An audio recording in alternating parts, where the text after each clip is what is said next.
Bismillahirrahmanirrahim. Assalamualaikum warahmatullahi wabarakatuh. Pemirsa Jember 1 TV, dimanapun Anda berada, hari ini kita bersama dalam program acara kita Tetes Embun, di mana pencerahan yang akan diberikan hari ini oleh narasumber kita berharap mampu memberikan satu penyegaran bagi diri kita. Tema kali ini tidaklah terlalu jauh dari kehidupan kita, berbicara mengenai alam sekitar, bahwa manusia hidup berdampingan dengan alam yang disediakan Allah Subhanahu wa Ta'ala dalam memudahkan kehidupannya, dalam membantu dalam semua proses kehidupannya. Maka alam berdampingan bersama manusia dari awal hingga akhir zaman nanti. Ada satu hal yang mungkin bisa kita angkat dari tema ini adalah bagaimana kita memperlakukan alam, bagaimana kita berlaku secara kehidupan untuk mencukupkan diri dengan kehidupan berdampingan dengan alam semesta ini. Tema kali ini adalah Stop Merusak Alam dan Lingkungan bersama Dr. Muhammad Barmawi, STHI, MHum. Assalamualaikum warahmatullahi wabarakatuh, Ustaz. Waalaikumsalam warahmatullahi wabarakatuh. Beliau sebagai Komisi Ukhuwah MUI Jember. Dan Ustadz, hari ini tema ini terkesan kekinian sebenarnya Ustadz ya. Sangat menarik untuk kita bahas karena disadari atau tidak keberadaan alam semesta ini mendampingi mulai kita lahir, mungkin sampai dengan akhir zaman Ustadz. Monggo Ustadz, berikan kami pencerahan mengenai hal ini berdasar Islam dan bagaimana alam semesta berdampingan dengan kehidupan kita. Saya persilakan Ustadz. Assalamualaikum warahmatullahi wabarakatuh. Waalaikumsalam warahmatullahi wabarakatuh. Innal hamda wan ni'mata lillah, salatu wassalamu ala Rasulillah Sayyidina Muhammad ibn Abdillah wa ala alihi wa sahbihi wa mawalah wa ba'du. Para pemerhati lingkungan, seluruh umat manusia, para pemirsa, wa nakhussu bidzikr jami'i asatidhi wa masyayikhi wa jami'i ashabi la'allakum turhamun. Puji syukur kepada Allah Subhanahu wa Ta'ala yang telah menganugerahkan rahmat dan nikmatnya kepada kita semua, sehingga sampai saat ini kita bisa beraktivitas sesuai dengan apa yang telah terjadwal dalam kehidupan kita. Sholawat dan juga salam semoga tetap tercurah limpahkan pada baginda Nabi Agung Muhammad Sallallahu Alaihi Wasallam. Baik, terkait tema yang cukup menarik pada kesempatan ini, stop merusak alam dan lingkungan.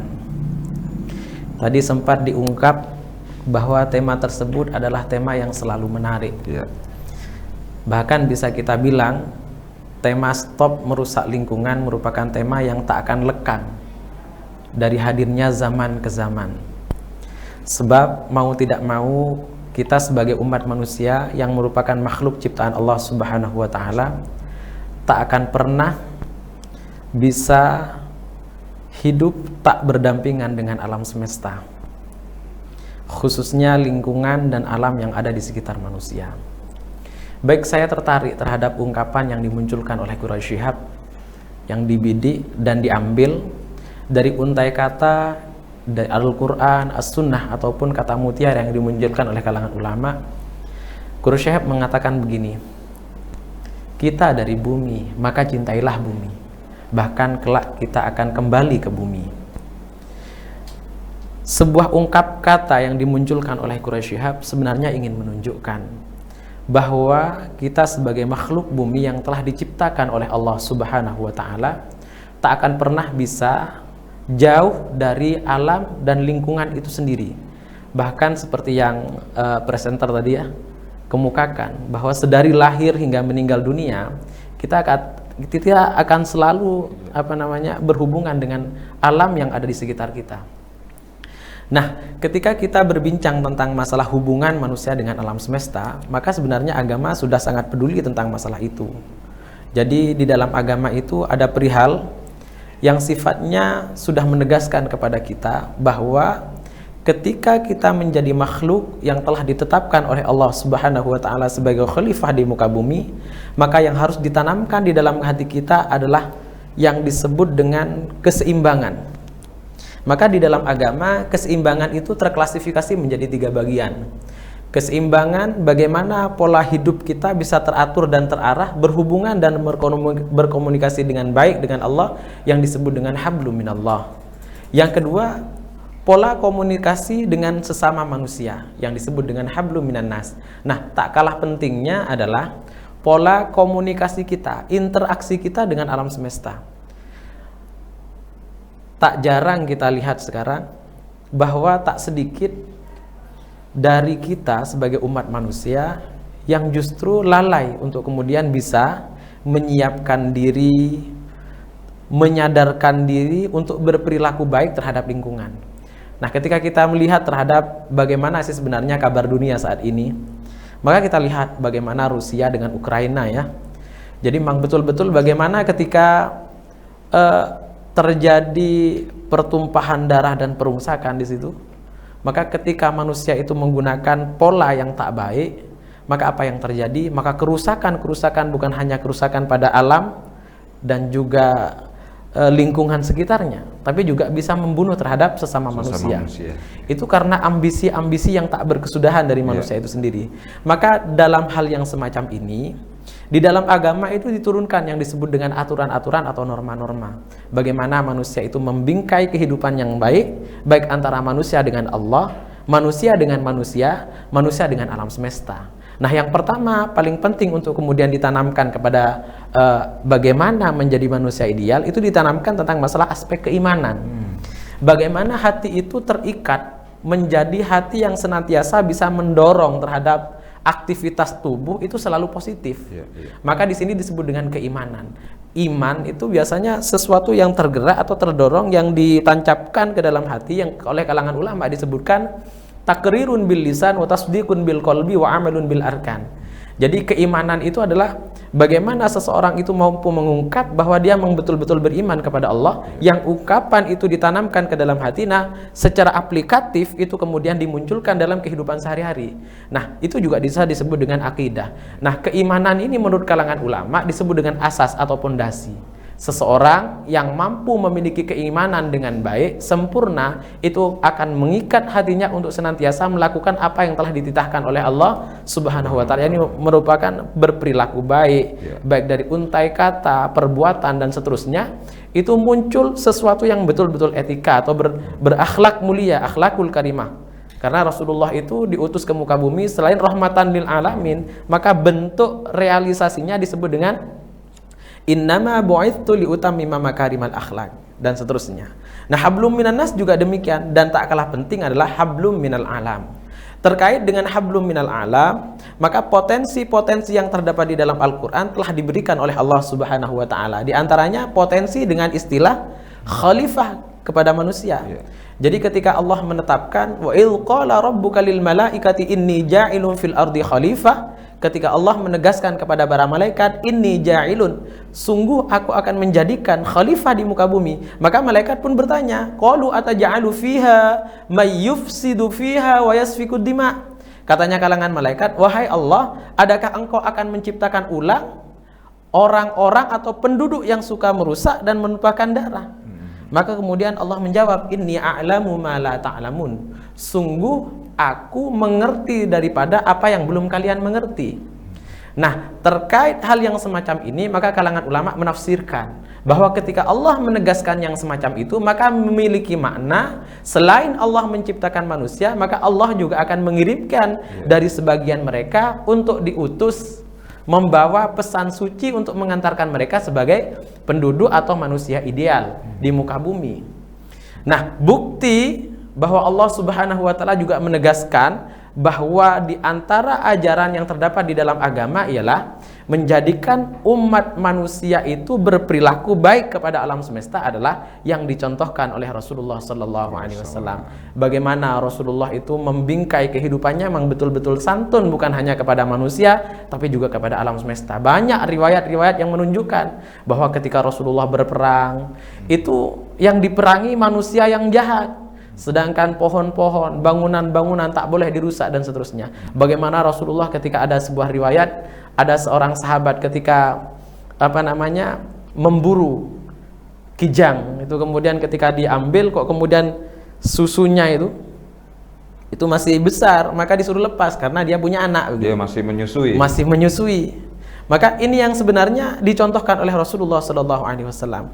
Nah, terlebih dari itu, maka Allah juga menegaskan di dalam Al-Quran pada surat Al-Baqarah, wala tufsidu fil ardi ba'da islahiha, janganlah kau berbuat kerusakan di muka bumi setelah terjadi perbaikan, setelah diperbaiki. Ini menunjukkan bahwa sebenarnya manusia dengan alam semesta ini adalah sesuatu yang tak bisa terpisahkan. Karena kalau seandainya manusia itu mengatakan diri bahwa dirinya bisa terpisah dari alam semesta, itu bohong.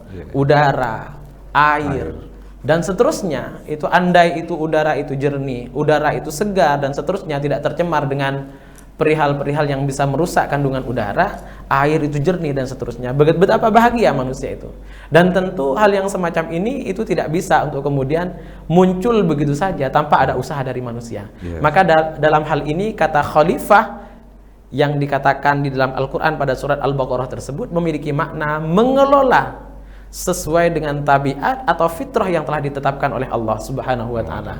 Air diciptakan untuk dinikmati oleh manusia, untuk diminum, untuk menghilangkan kehausan, dan itu bisa dinikmati oleh seluruh tumbuhan makhluk Allah Subhanahu wa Ta'ala. Udara pun demikian. Maka semuanya itu tak boleh dirusak dengan ulah tangan manusia. Maka menjaga lingkungan dan seterusnya, tidak merusak lingkungan, itu juga menjadi beban utama. Seandainya boleh diusulkan, di dalam maqasidus syariah itu kan ada 5. Maka seandainya boleh diusulkan, maka usulan yang ke-6 adalah hifdzul alam, menjaga alam. Bukan hanya hifdzun nafas, bukan hanya hifdzun nasl, tapi kalau seandainya boleh usul, hifdzul alam juga harus dimunculkan, bahwa kita juga harus menjaga alam. Nah, kerusakan-kerusakan itu banyak diberitakan. Kerusakan lautan, kerusakan daratan, mulai dari gunung, kenapa kok kemudian terjadi erupsi dan seterusnya. Bahkan penelitian di Amerika itu menunjukkan ada hewan seperti ikan, itu ada yang mandul, Bang. Tidak bisa beranak. Itu penelitian yang ditemukan. Kenapa kok tidak bisa bertelur? Karena banyak orang tidak sadar buang pempes bayi ke sungai itu. Akhirnya isinya pempes dimakan sama ikan itu, kemudian ikannya tidak bisa bertelur, itu mandul dan seterusnya. Nah, hal-hal yang semacam ini kan penting untuk kemudian dijadikan sebagai bentuk edukasi kepada masyarakat. Dan yang terakhir, sebenarnya apa sih untuk bisa menjadikan kita sadar bahwa kita bukan hanya bisa berinteraksi dengan baik kepada sesama manusia, bahkan kepada apapun yang ada di alam semesta. Tentu satu-satunya yang harus dibidik adalah ilmu. Karena dengan ilmu itu maka mereka dan kita akan selamat. Maka kemudian di sini ada sebuah kata bijak yang mengatakan begini, man aradad dunya fa'alaihi bil ilmi, wa man aradal akhirah fa'alaihi bil ilmi, wa man aradahuma fa'alaihi bil ilmi. Siapapun yang ingin sukses, ingin selamat di dunia sampai akhirat, maka menggunakan ilmu. Selamat keduanya ya dengan menggunakan ilmu. Maka hidup kita akan terbingkai menjadi kehidupan yang baik, penuh dengan etika yang baik, kalau seandainya kita tanamkan ke dalam hati kita, ke dalam diri kita, ke dalam semuanya, dalam kehidupan kita adalah keilmuan-keilmuan, sehingga yang kita contoh adalah Rasulullah, yang mana Rasulullah menyatakan dirinya innama bu'ithtu liutammima makarimal akhlak. Hanya saja saya diutus ke muka bumi untuk menyempurnakan akhlak manusia. Itu mungkin sebagai sebuah pengantar. Baik, Ustadz, ini menarik sekali nih, berbicara ternyata dalam Islam ini cukup kompleks sekali membicarakan masalah alam semesta ini. Adakah sebuah kerusakan itu juga karena ketetapan dari Allah Subhanahu wa Ta'ala, Ustaz? Nah, ini pertanyaan yang cukup menarik, karena tidak sedikit dari kita yang mengatakan bahwa begini, apapun yang terjadi di muka bumi itu atas ketetapan Iya, Allah betul. Subhanahu Karena wa taala. ketetapan atau kehendak. Ada takdir dari Allah Subhanahu wa taala. Nah, di sini kita tertarik untuk kemudian membahas hal yang semacam ini. Yang pertama tentang masalah takdir. Takdir atau ketetapan Allah Subhanahu wa taala pada hakikatnya adalah sesuatu yang tak perlu kita bahas. Mengapa tak perlu kita bahas? Selamanya kita tidak akan Nggak pernah ketemu. mampu untuk kemudian menemui dan menggapai apa yang disebut dengan takdir, ketetapan Allah Subhanahu wa taala. Karena kita tidak mampu untuk menggapai ketetapan tentang masalah takdir, maka tak usah dibahas hal yang semacam itu. Yang dibahas adalah menuju takdir terbaik, ini yang paling penting. Karena Allah Subhanahu wa taala menegaskan di dalam Al-Qur'an, Allah tak akan pernah merubah nasib sebuah kaum kecuali mereka berusaha untuk merubahnya. Dalam artian begini, jadi ketika kita berbincang tentang masalah hal yang semacam ini, bisa kita ambil jalan tengah. Bahwa ketika kita berbincang tentang masalah ketetapan Allah Subhanahu wa taala, bahwa kita oleh Allah dijadikan sebagai sosok yang mampu memilih mana yang baik dan mana yang benar, itu juga takdir dari Allah. Karena kemudian kita ditakdirkan bisa memilih mana yang baik dan mana yang buruk, maka kemudian kita dituntut untuk kemudian memilih yang baik. Karena kita memilih yang baik, tentu usaha yang dimunculkan oleh kita adalah sesuatu yang baik. Usaha-usaha yang baik. Usaha-usaha yang baik. Maka kemudian ada ayat-ayat ya, jadi firman-firman Allah yang sebenarnya saling berimbang, saling berkomunikatif ya, saling istilahnya saling terhubung di situ. Contohnya tentang masalah bahwa kerusakan di muka bumi itu sebenarnya adalah ulah tangan manusia. Nah, apakah benar atas ulah tangan manusia? Kalau seandainya kita melihat terjadi banjir bandang umumnya, kenapa kok kemudian terjadi banjir bandang? Ini kan kemudian harus kita ulas. Tak kemudian harus oh ini takdir dari Allah. Tapi harus kita ulas. Kenapa itu terjadi? Ternyata kalau seandainya kita gali ke gunung-gunung sekarang gundul gunung itu. Ketika gunungnya itu gundul, maka kemudian untuk kemudian menahan resapan air dan seterusnya itu tak ada. Ketika itu tidak ada, maka yang bahaya bawah. Maka kemudian saya ada yang bertanya, bagaimana Ustadz kalau seandainya hukumnya menebang pohon di hutan karena tidak ada yang punya? Maka kemudian cara menjawabnya di sini harus terintegrasi antara hukum agama dengan hukum alam.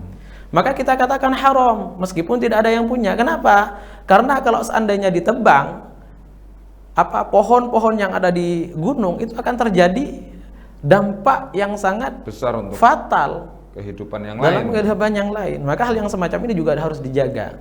Jadi kerusakan itu pada dasarnya memang karena manusia itu sendiri tak mampu mengelola terhadap titah yang diberikan Allah kepada kita. Contohnya tak mampu mengelola akal sehingga kemudian yang dibuang. Saya sering mencontohkan ketika saya mengisi mahasiswa, ayolah kamu kan pernah sekolah di SD tuh, pernah belajar biologi, pernah belajar IPA, tapi kenapa kok kemudian buang sampah sembarangan? Sampah plastik, saya bilang. Coba satu kampus ini ada 15.000 orang anak, beli cilok semuanya. Ketika beli cilok semuanya, terus kemudian sampah plastiknya dibuang sembarangan. Kemudian lari ke laut, mau jadi apa sungainya tuh? Banjir apa enggak? Saya bilang begitu.